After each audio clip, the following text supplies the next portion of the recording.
What if I told you that everything you seek, peace, clarity, strength, already lives within you? But there's a catch. To find it, you must master the one thing most people ignore: your mind. Today, we explore how Buddhism teaches us to master the art of mental discipline, not by force, but by deep mindful awareness. Join me for this brief and profound inner journey. Buddha recognized that the mind is largely undisciplined. In fact, he recognized this thousands of years ago, before televisions, phones, and the internet. Buddhism calls this the monkey mind, a restless, swinging creature jumping from thought to thought, never still. And here's the truth: a mind without discipline leads to suffering.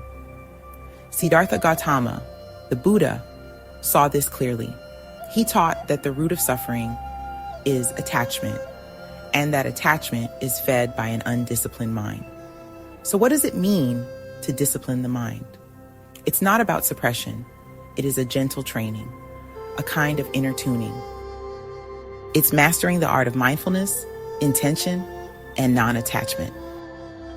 The Buddha once said, "Your worst enemy cannot harm you as much as your own unguarded thoughts." He also proclaimed, "A disciplined mind brings happiness." Mental discipline is the ability to observe your thoughts without being ruled by them, to be the watcher, not the prisoner. It means learning to observe them with clarity and to choose skillful responses, not knee-jerk reactions. Think of your mind like a body of water. When it's calm, you can see clearly to the bottom. But when it's stirred by storms, or by anger, fear, or desire, it becomes cloudy. You lose sight of truth. You lose yourself. Mental discipline is the art of keeping the waters clear. Or, when the storm comes, knowing how to ride the waves rather than being consumed by them. Buddhism doesn't ask us to be emotionless. It asks us to be aware. Anger arises, sadness visits, joy surprises, fear whispers. But these are weather patterns, not who you are. They are visitors, not masters. An undisciplined mind will treat every emotion like a command. Act now. Say this, do that. It reacts often with regret. But a disciplined mind creates a pause. It asks, is this emotion asking for action, or just to be felt and released? That pause is where freedom lives. When you're driven by emotion without awareness, you often say things you don't mean, make decisions you later regret, damage relationships, and suffer needlessly. But when you discipline the mind, you learn to acknowledge your feelings without being ruled by them, feel fully but act wisely, and replace reaction with response. Imagine feeling anger rise. But instead of lashing out, you breathe, observe, allow, and then choose what to say. That's not weakness. That's inner strength. Mental discipline isn't about bottling things up. It's about channeling energy skillfully. Think of water again. If left uncontrolled, it can flood and destroy. But when guided, it irrigates crops, generates power, and sustains life. The same is true with your thoughts and emotions. With practice, you won't stop emotions from arising. You simply stop letting them steer your life. Discipline is the training of your attention and your inner compass, so that even in the storm, you can remain centered, like the stillness at the bottom of the ocean. There are 3 essential tools for training the mind. Before calming the mind, we need ethical alignment. Shaila is about right speech, right action, right livelihood, 3 limbs of the Eightfold Path. When we live ethically, the mind settles. Guilt, anxiety, and regret diminish. Discipline begins with how we live. Next is Samadhi, mental discipline. This is the heart of training. It means meditation, sitting with the breath, watching the rise and fall of thoughts. It means not chasing, not resisting, just returning again and again to stillness. Over time, the mind becomes like a calm lake, focused, clear, responsive, not reactive. Lastly, prajna. With ethical living and meditation, a deeper wisdom dawns. Prajna is insight, seeing clearly into the nature of reality, that all things are impermanent, that nothing truly satisfies, and that the self is not fixed. This isn't book knowledge. It's a felt knowing that arises from deep awareness, and it brings profound peace. Mental discipline isn't about forcing your mind into submission. It's about aligning with the nature of reality, like water flowing around the rocks. Water doesn't resist, it adapts, and in that adaptability lies its power. Buddhism teaches us to flow with life, not fight it. To discipline the mind not through control, but through acceptance, awareness, and wise action. Let's bring this down to earth, to everyday life. Here are 4 practices you can begin using today, not in isolation, but woven into the current of your experience. Practice mindful breathing. It is the anchor in the chaos. Sometimes the mind spirals in stress, worry, or overstimulation. Mindful breathing is your anchor. Just pause. Inhale slowly. Exhale completely.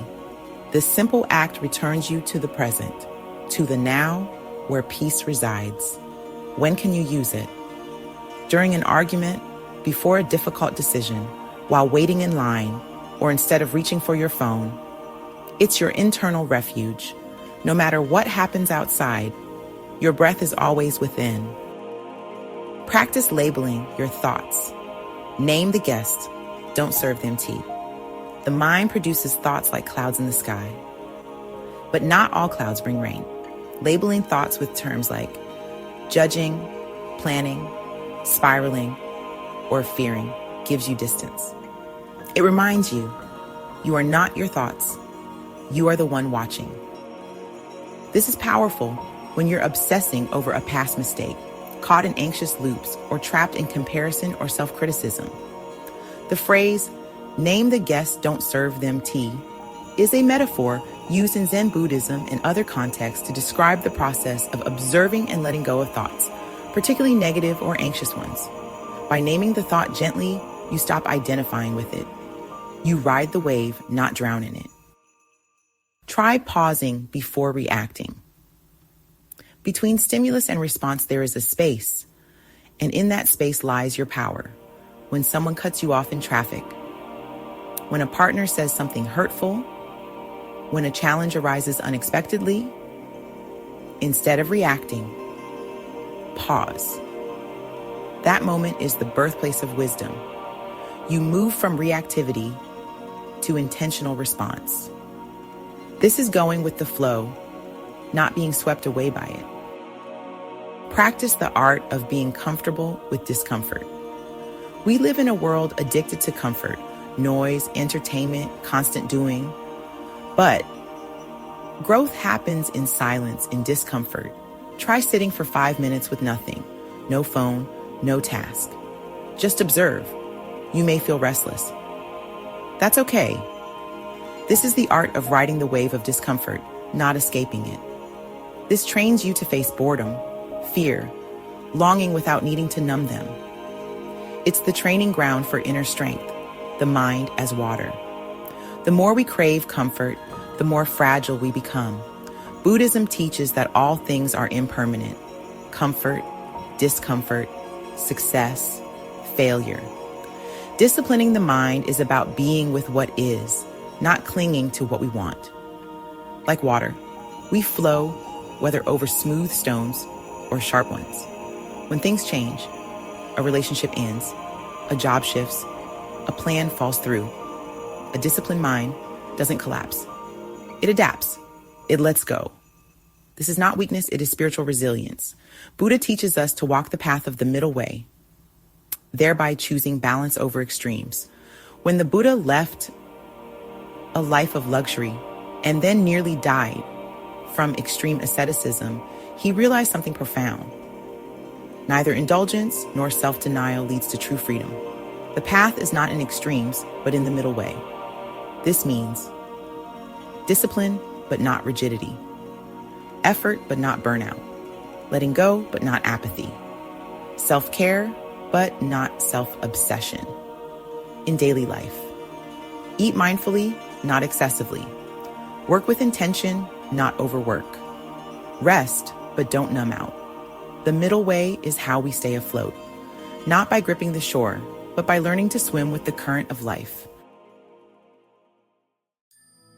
A disciplined mind is not a mind without thoughts. It's a mind no longer enslaved by them. It's still, vast, resilient. It allows you to meet life with clarity, not confusion. Peace, not panic. Compassion, not fear. This is the gift of Buddhist mind training. It's not about escaping the world. It's about meeting it from a place of stillness and wisdom. You don't need to renounce the world to master your mind.